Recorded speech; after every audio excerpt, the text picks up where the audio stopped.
¿Qué tal, amigas y amigos de Informe del Sur? Bienvenidos una vez más, como cada semana.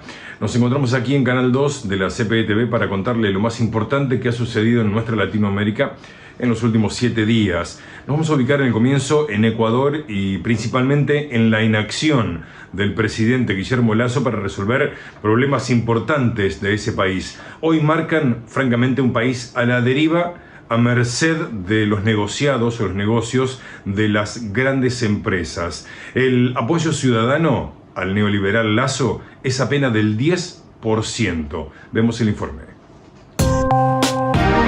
La magnitud de la desinstitucionalización del Ecuador y particularmente la inseguridad ciudadana, el problema de las cárceles y la inacción del gobierno del neoliberal presidente Guillermo Lasso para enfrentar los graves problemas marcan el cuadro de un país a la deriva, a disposición de los negociados de las grandes empresas. En las últimas semanas la violencia volvió a apoderarse de las cárceles con 2 masacres en 3 días y un saldo de 29 presos asesinados y 59 heridos que se suman a las sucesivas matanzas desde inicio de 2020 que dejaron más de 450 muertos ante la desidia oficial frente al autogobierno gestado en el interior de los establecimientos de detención. El gobierno carece de imagen aceptable y el apoyo ciudadano a la gestión del banquero Guillermo Lasso apenas llega al 10%, producto del desengaño en la vida cotidiana, la frustración e impotencia y la desconfianza frente a los políticos y los partidos, la pérdida de esperanza frente al futuro, la sensación de que nada funciona, que nadie quiere solucionarlo y que el abandono es una realidad imparable. En septiembre, Lasso intentó convocar para el año próximo una consulta popular con 8 diversos y complejos temas agrupadas en 3 ejes temáticos como seguridad de los ciudadanos, calidad institucional y medio ambiente, que podría servirle para desviar la atención de otros temas y reforzar la alicaída figura presidencial. Son preguntas vacías, no resuelven nada, le respondió el poderoso movimiento indígena de Ecuador. En julio, luego de 18 días de movilizaciones en todo el país que tuvieron su epicentro final en Quito, los indígenas levantaron el paro nacional, pero las soluciones pactadas jamás fueron llevadas adelante por el gobierno. Lasso ha optado por acusar de todo al correísmo, al gobierno de la Revolución Ciudadana encabezado por Rafael Correa, pero lo cierto es que nunca se tuvo una situación como la que el Ecuador ha vivido durante los últimos 5 años. El desastre comenzó con el gobierno Lenín Moreno, quien, respaldado por la derecha y grupos económicos, enfiló contra bienes, infraestructuras y servicios como el ferrocarril, los correos y el registro civil. Las cifras sobre delincuencia y crímenes en Ecuador de este año superan a cualquier pasado. Los políticos de derecha plantean soluciones en la superficie: libre porte de armas, leyes drásticas, uso directo de la fuerza, lo extienden a la represión de las manifestaciones sociales que esas élites dominantes siempre descalifican como violentas, tildan de comunismo cualquier propuesta de economía social.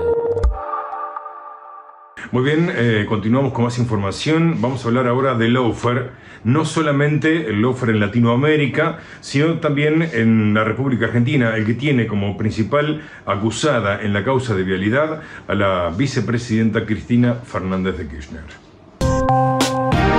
En Brasil,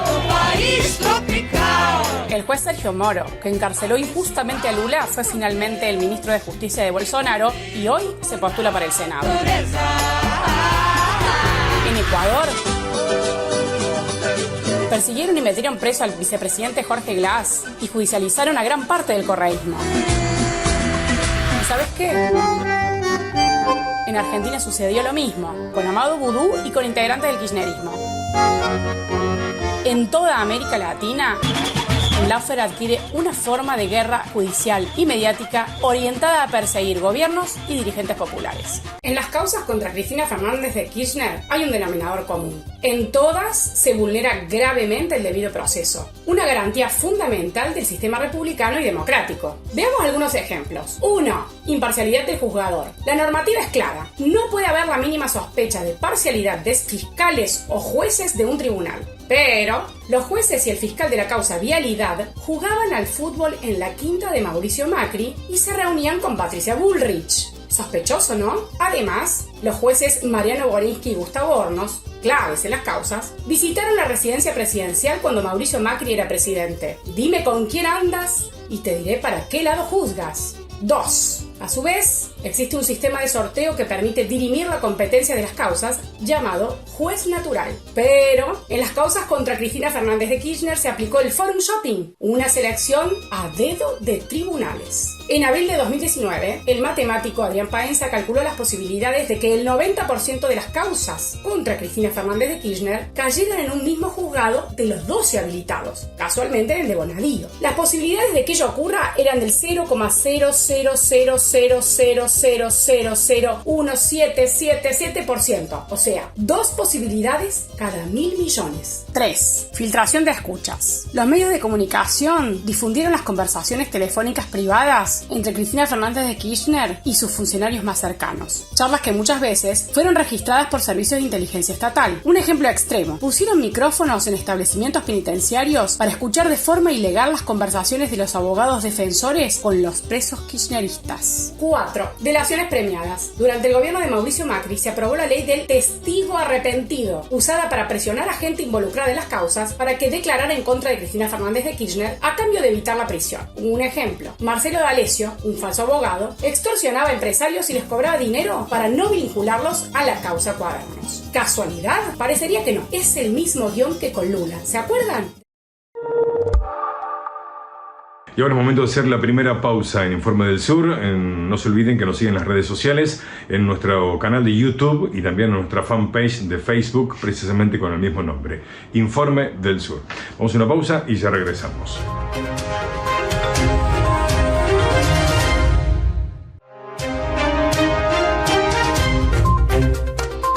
Bueno, muy bien, continuamos con más información en este segundo bloque. Vamos ahora a Colombia, donde el presidente Gustavo Petro se destacó en la 27ª Cumbre Mundial sobre el Clima que se celebra precisamente en Egipto.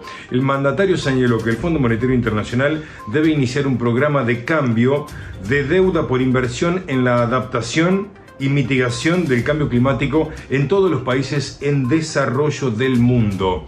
La política de bloqueo económico hoy, dijo Petro, no favorece a la democracia y va en contra de los tiempos de la humanidad para actuar frente a la crisis. Lo vemos.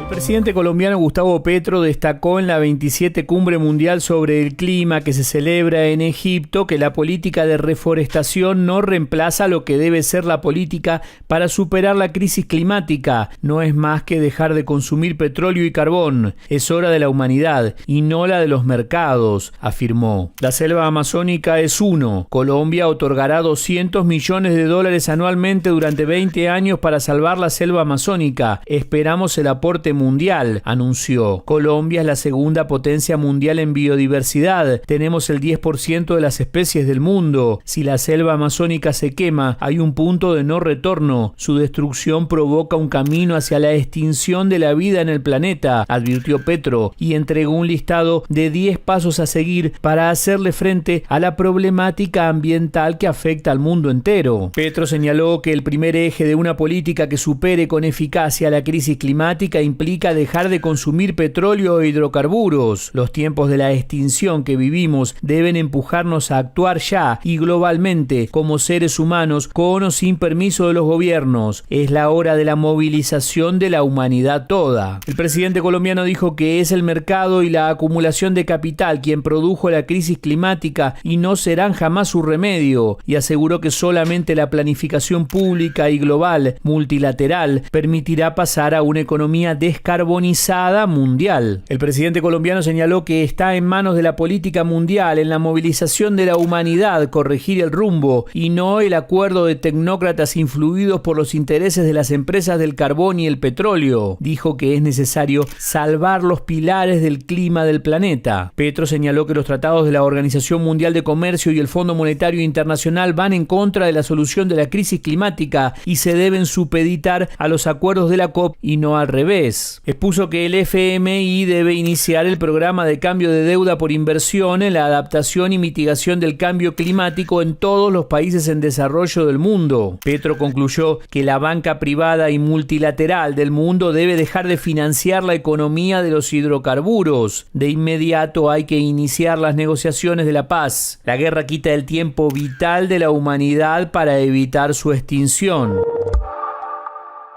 Muy bien, ahora nos ubicamos en Bolivia. Su presidente Luis Arce presentó el informe de gestión ante la Asamblea Legislativa Plurinacional al cumplirse precisamente 2 años de su elección. Arce subrayó que el Ejecutivo busca el bienestar nacional por encima de los intereses sectarios y regionales, y también subrayó puntualmente que no va a permitir que se tome el poder por la fuerza. El jefe de Estado de Bolivia compareció ante la Asamblea Legislativa Plurinacional para explicar los logros de los 17 ministerios que dirige su gobierno al cumplirse 2 años de su elección. En su discurso subrayó que su ejecutivo busca el bienestar nacional por encima de los intereses sectarios y regionales y no permitirá que se tome el poder por la fuerza. Hemos salido airosos ante los desafíos y obstáculos impuestos, principalmente aquellos derivados de la crisis externa y los intentos desestabilizadores internos. Bolivianas y bolivianos tienen que estar seguros que jamás permitiremos la toma del poder por la fuerza y volver a rifar nuestros recursos naturales. Arce asumió la presidencia de Bolivia en 2020 con el 55% de los votos tras el gobierno de facto de Jeanine Áñez, en medio de la pandemia de la COVID-19 y con las arcas del Estado en negativo por la mala gestión. El presidente resaltó ante los parlamentarios los logros del modelo económico social comunitario productivo que aplicó, implementando medidas para garantizar la recuperación económica del país. La evolución positiva del Producto Interno Bruto es atribuible al sector productivo comercial y la manufactura, sectores estratégicos generadores de ingreso que contribuyen a la redistribución equitativa de los excedentes económicos a través de una política con justicia social que permitió avances significativos en materia de reducción de la pobreza y la desigualdad. Dentro de los objetivos de su gestión, Arce afirmó que el Ejecutivo apuesta por el mercado interno y la industrialización para sustituir las importaciones. Subrayó que sus medidas han reducido la inflación en el país. A septiembre del año 2022, en un contexto de presiones inflacionarias de origen externo, Bolivia se posiciona como la economía con la menor inflación de la región y una de las más bajas a nivel mundial. El presidente boliviano subrayó que su país ocupa el primer lugar en inversión pública en la región. Asimismo dijo que han logrado reducir las cifras del desempleo, recordando el incremento de las exportaciones, mayormente de productos industriales. Arce enfatizó en que van a trabajar para fortalecer diversos sectores, incluido el agropecuario y el turismo. Más información, ahora nos vamos a Perú, donde el presidente Pedro Castillo ratificó una vez más que su mandato va a terminar en julio del año 2026, a pesar de los intentos golpistas en su contra. Aseguró que no sucumbirá ante los intentos golpistas y culminará finalmente su gobierno en el año 2026, tal y como lo ha expresado o dispuesto la voluntad popular en el año 2021. El jefe de Estado de Perú afirmó que el sector de oposición continúa difamando al Ejecutivo con el fin de vacarlo.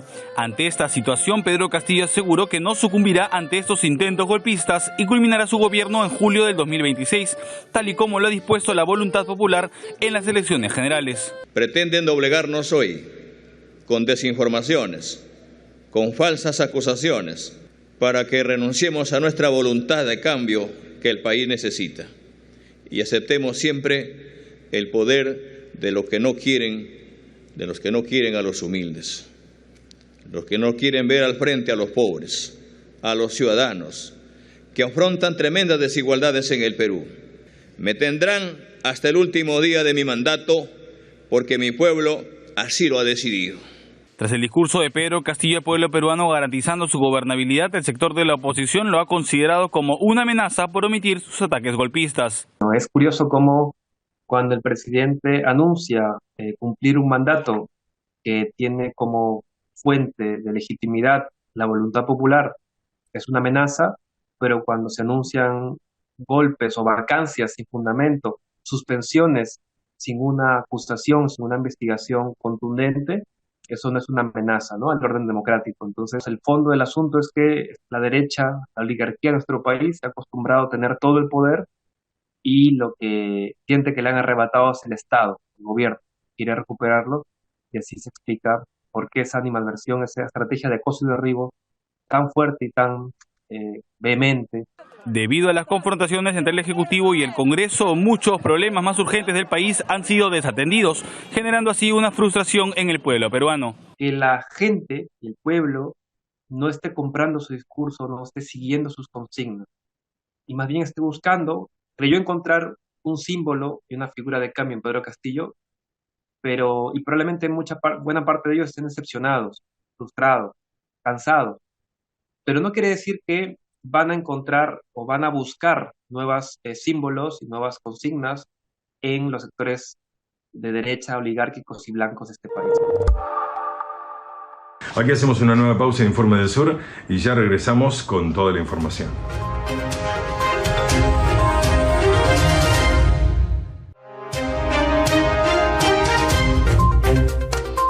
Arrancamos este tercer bloque con un encuentro importante de líderes de nuestra Latinoamérica. Vamos ahora a Caracas, a la sede del gobierno, porque allí tuvieron una reunión muy importante el presidente de Venezuela, Nicolás Maduro, y también el de Colombia, Gustavo Petro. Y aquí vamos a escuchar el análisis de Marcos Salgado.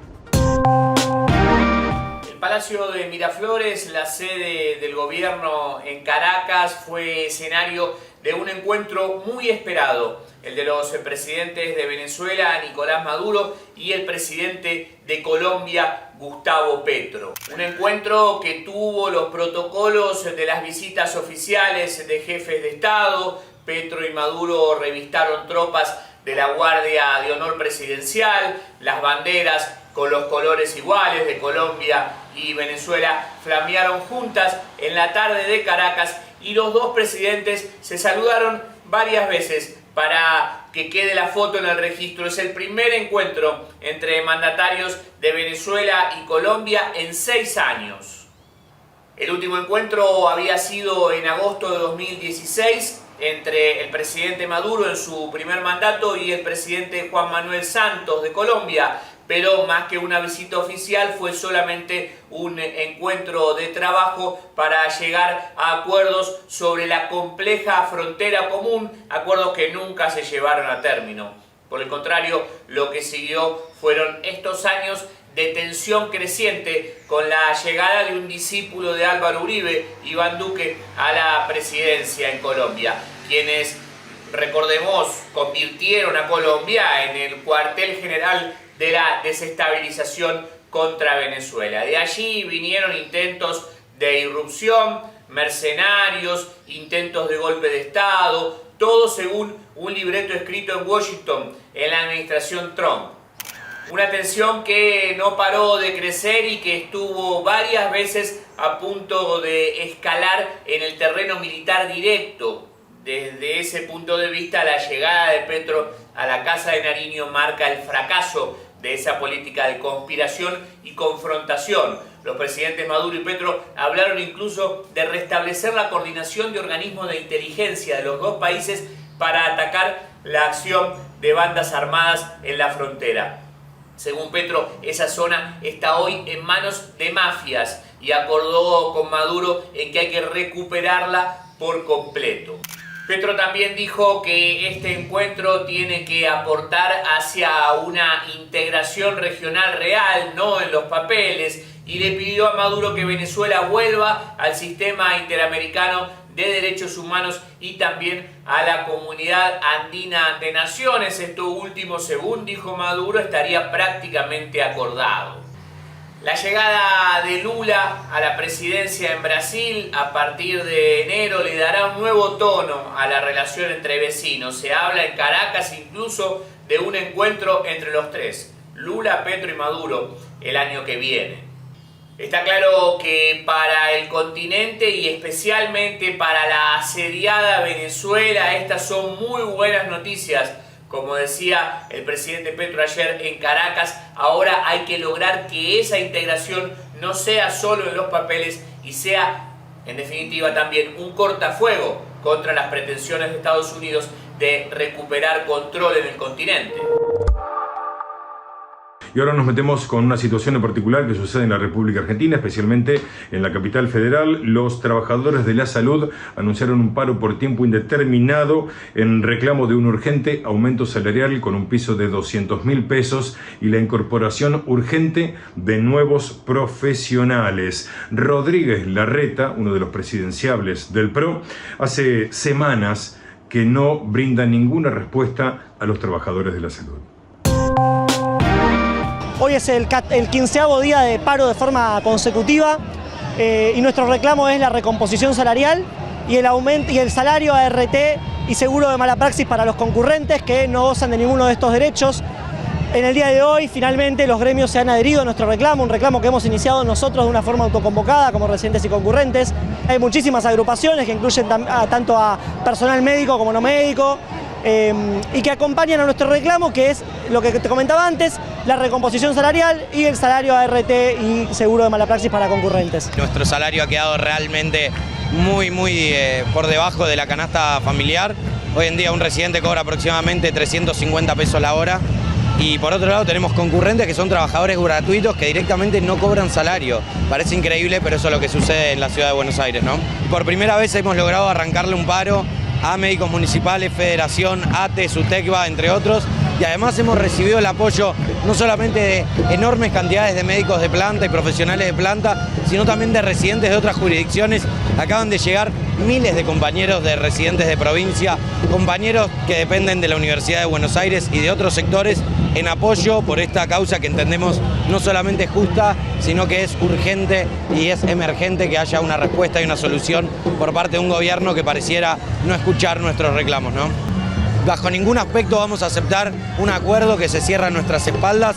Por eso hoy estamos acá, somos miles, estamos fuertes, estamos más fuertes que nunca y si no hay respuesta continuaremos con las medidas. Nosotros nos encontramos hoy acá porque necesitamos expresar el reclamo que venimos haciendo desde hace 4 años por la inclusión en la carrera profesional, Ley 6035.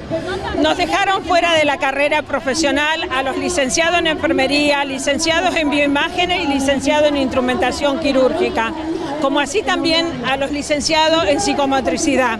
No estar en la carrera profesional no solo nos perjudica económicamente, ya que hay una diferencia salarial de casi 50.000 pesos, sino también al momento de capacitarnos, de poder disponer de tiempo y cursos de capacitación gratuito como sí lo tienen otras profesiones que están dentro de esa carrera.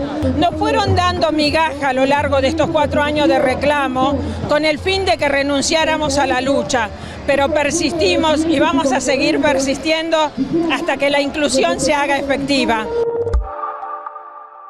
Y ahora nos ubicamos en Panamá. La rebelión social, la manifestación social sigue en las calles. Distintas organizaciones de empleados de Caja de Seguro Social realizan marchas en la capital de ese país exigiendo mejoras salariales.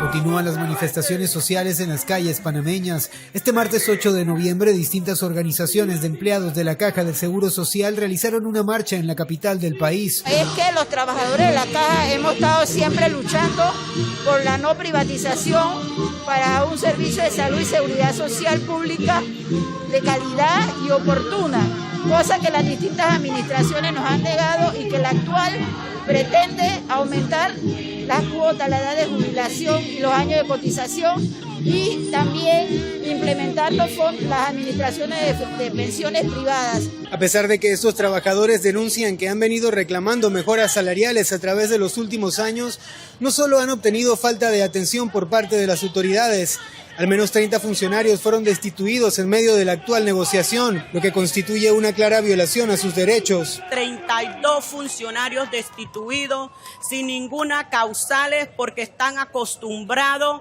de aprovecharse en el momento de lucha para desactivar las masas, trayendo enfrentamientos entre pueblos con los policías para darle a entender a la ciudadanía de que los funcionarios están haciendo algo indebido, cosa que no es cierta. En 2015 los trabajadores acordaron un conjunto de compensaciones salariales que deberían ir acordes al ajuste del salario mínimo que tiene lugar cada 2 años en Panamá y que hasta la fecha no se ha cumplido dentro de la institución. No es aumento de salario, es una compensación de costos frente al alto costo de la vida de los empresarios que no permiten bajar la canasta básica. Nosotros hemos estado llamando diciendo que ya han pasado 2 salarios mínimos y que se debe establecer una mesa de negociación.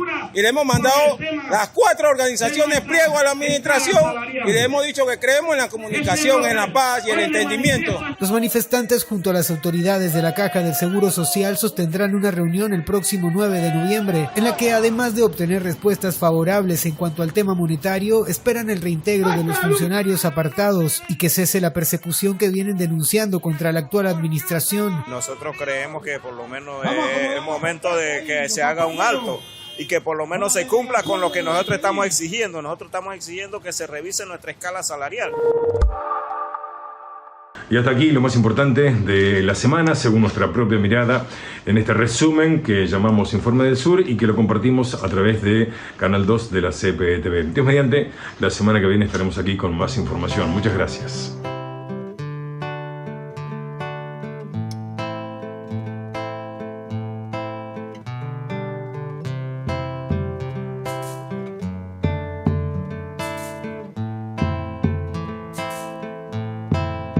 Si solo cierras los ojos y viajas dentro de ti, el universo infinito, el que siempre ha estado allí, te abrazará en una danza de estrellas y lucecitas, navegando en ese cielo ya nada más necesitas, navegando en ese todo ya nada más necesitas. Si abres tu corazón y dejas volar tu alma, el misterio encontrarás, libertad, amor y calma, porque lo conoces todo, no necesitas mirarlo, porque ese todo eres tú, creer en ti es crearlo, porque ese todo eres tú, creer en ti es crearlo. Igual adentro que afuera, igual adentro que afuera, igual.